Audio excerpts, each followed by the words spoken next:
Welcome back to another technical deep dive here in the debug zone.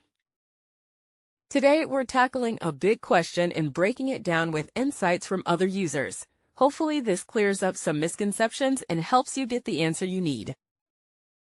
So buckle up, stay a little curious, and let's jump right in.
And that's a wrap.